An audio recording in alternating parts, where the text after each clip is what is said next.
अस्सलाम वालेकुम, welcome two शाकिर English grammar academy. ही ॿ सवाल आहिनि जेके मां पंहिंजे फेसबुक पेज ते शेयर कया हुया।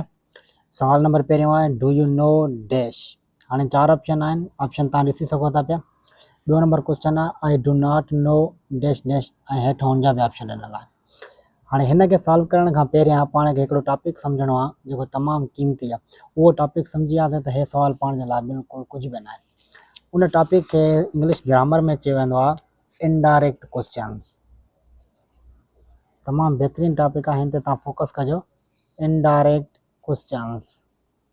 हाणे इनडायरेक्ट क्वेश्चन्स कहिड़ा हूंदा आहिनि? ही उहे सवाल हूंदा आहिनि जंहिंमें असां पोलाइटली कंहिंखां को क्वेश्चन कंदा आहियूं। पोलाइटली तव्हां पाण सम्झी सघो था, माना निमाणे अंदाज़ में, माना ॿांह ॿधी करे चऊं या अहिड़े अंदाज़ में जीअं अॻे माण्हू खे कावड़ न लॻे।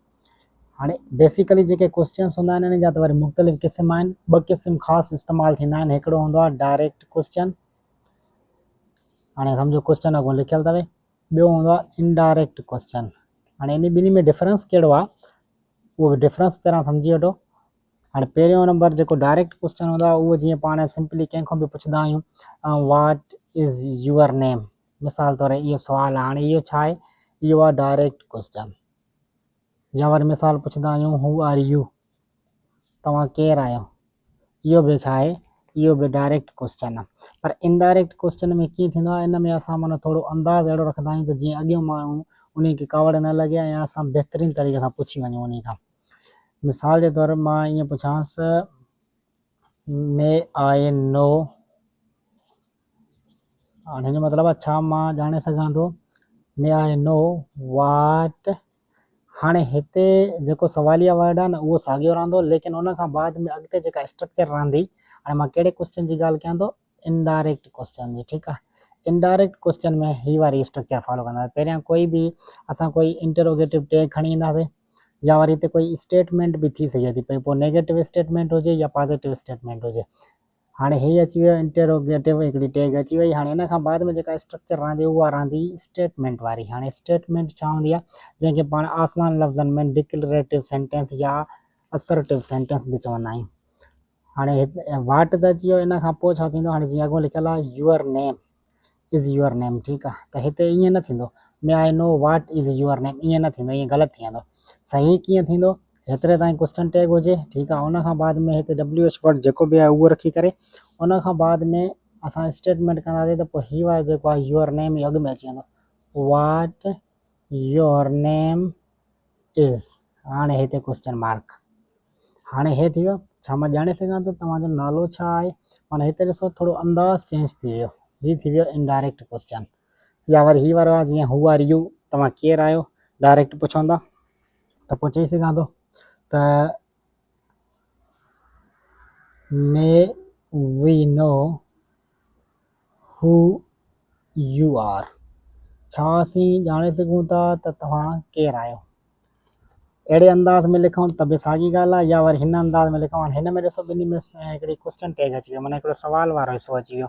पर जेकॾहिं हिते स्टेटमेंट हुजे, मिसाल तौरु केरु पुछे त छा तव्हांखे मुंहिंजे नाले जी ख़बर आहे? पोइ पाण चई सघूं था आई डू नॉट नो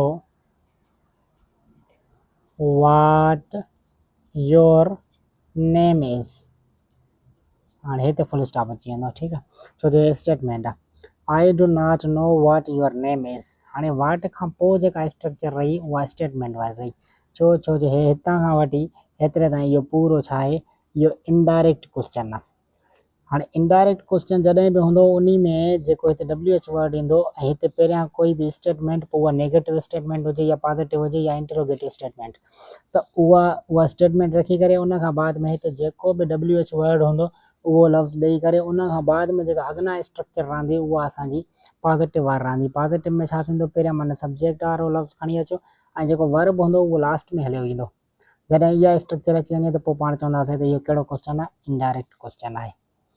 त अहिड़े नमूने इनडायरेक्ट क्वेश्चन्स हूंदा आहिनि। पर हिन में हिकिड़ी अञा ॿी अहम पॉइंट जेका यादि रखणी आहे उहा कहिड़ी आहे? उहा इहा आहे त जॾहिं बि इनडायरेक्ट क्वेश्चन अची वञे त उन में वरी जीअं हाणे मिसाल मां पुछां, मां चवां I know when the train leaves.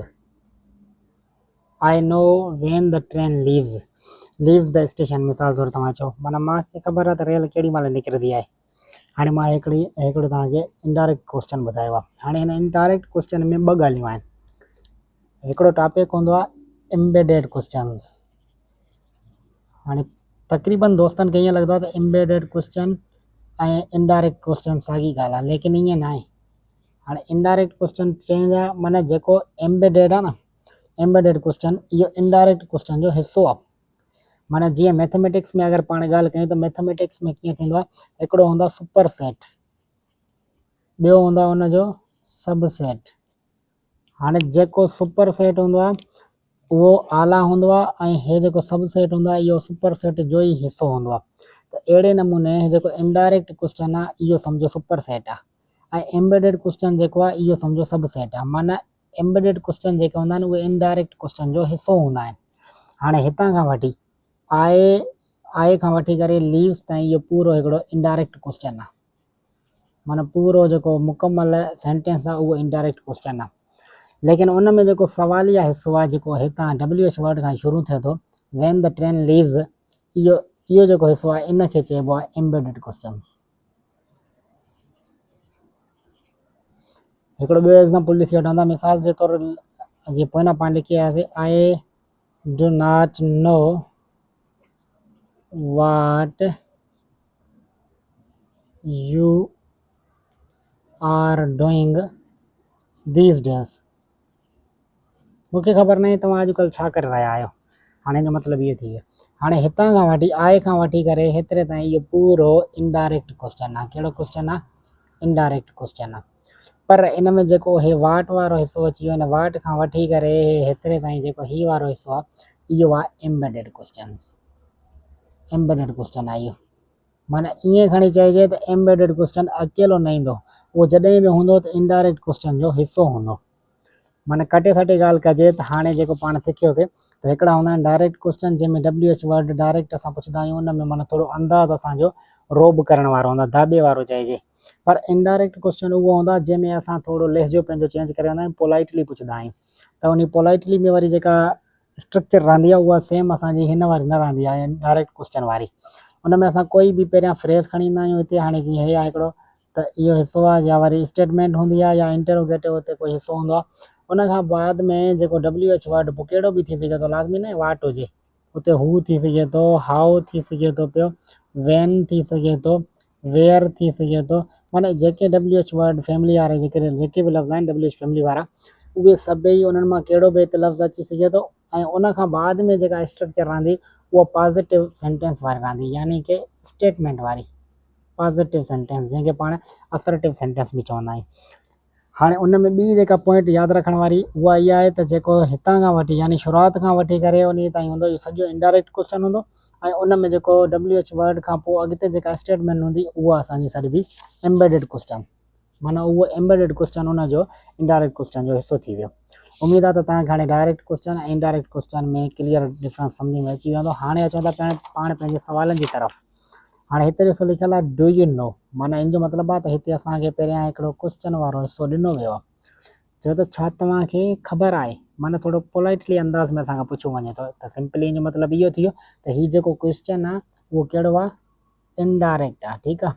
हाणे इनडायरेक्ट क्वेश्चन में असां छा सिखियोसीं, असां इहो सिखियोसीं त पहिरियां कोई हिते क्वेश्चन टैग हूंदी, मतिलबु कोई क्वेश्चन जो हिसो हूंदो, या वरी हिते कोई स्टेटमेंट हूंदी, भले उहा नेगेटिव हुजे या पॉज़िटिव हुजे।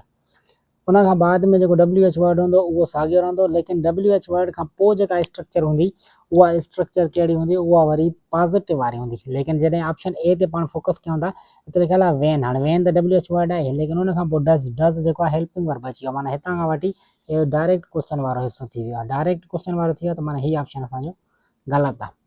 उन खां बाद में आहे ऑप्शन बी में वैन WH वर्ड आहे। उन खां बाद में द ट्रेन लीव्स, हाणे वर्ब अची वियो लास्ट में, ॾिसो त माना हे वारी जेका स्ट्रक्चर आहे इहा बिल्कुलु ठीकु आहे। ऑप्शन सी में लिखियलु आहे बोथ।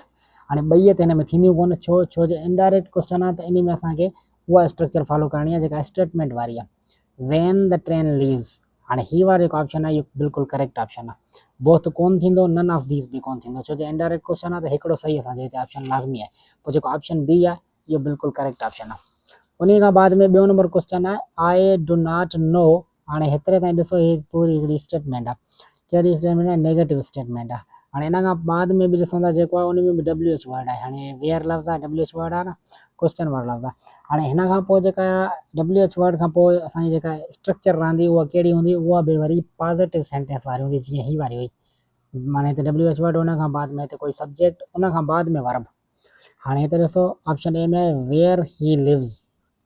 हाणे वेयर त WH वर्ड थी वियो, उन खां बाद में ही थी वियो सब्जेक्ट, लिव्स वर्ब लास्ट में अची वियो, यानी कि ही स्ट्रक्चर बिल्कुलु सही आहे। कहिड़े क्वेश्चन जी, नेगेटिव सॉरी इनडायरेक्ट क्वेश्चन जी। हाणे इनडायरेक्ट क्वेश्चन जी स्ट्रक्चर त बिल्कुलु इहा ठीकु आहे, लेकिन हिते अगरि फोकस कंदासीं त हे जेको WH वर्ड आहे हितां खां वठी हेतिरो इहो पूरो असांजो कहिड़ो क्वेश्चन थी वियो, एम्बेडेड क्वेश्चन, जेको हिकिड़ो इनडायरेक्ट क्वेश्चन जो हिसो आहे। त माना हिते करेक्ट ऑप्शन कहिड़ो आहे, वेयर ही लिव्स। हाणे जेकॾहिं असां ही वर्ब ऑप्शन बी ॾिसूं, हिन में लिखियलु आहे वेयर डज़ ही लिव। माना ही जेकॾहिं असांखे वेयर डज़ ही लिव कंदासीं त इहो त थी वियो डायरेक्ट क्वेश्चन। डायरेक्ट क्वेश्चन में असांखे डायरेक्ट क्वेश्चन खां अॻु में जेका आहे काई बि स्टेटमेंट न ॾियणी हूंदी आहे। त हे त सिंपली असांखे पुछी सघंदो वेयर डू यू लिव या वेयर डज़ ही लिव, उहो किथे रहंदो आहे, माना दाॿे वारो थोरो अंदाज़ आहे। ऐं दाॿे वारो अंदाज़ हूंदो त पोइ असां डायरेक्ट क्वेश्चन, हाणे ही डायरेक्ट क्वेश्चन आहे छो जो मथे त असांखे हिकिड़ी स्टेटमेंट ॾिनल हुई। हाणे उन स्टेटमेंट खां बाद में WH वर्ड खां पोइ वरी पॉज़िटिव स्ट्रक्चर जेका ही वारी करेक्ट आहे। त ही वारो ऑप्शन हिते ग़लति थी वेंदो, बोथ थींदो ई कोन, ऐं नन ऑफ दीज़ बि कोन थींदो। हाणे ही 2 सवाल हुया जंहिंजा करेक्ट आंसर तव्हांखे मिली विया। पहिरें नंबर सवाल में हुयो ऑप्शन बी जेको आहे उहो बिल्कुलु करेक्ट हुयो, लेकिन जेको ॿियो नंबर हुयो उन में ऑप्शन ए करेक्ट हुयो। हाणे उमेद आहे त तव्हांखे डायरेक्ट क्वेश्चन ऐं इनडायरेक्ट क्वेश्चन ऐं उन सां गॾोगॾु एम्बेडेड क्वेश्चन जो कॉन्सेप्ट क्लियरली सम्झ में अची वियो हूंदो।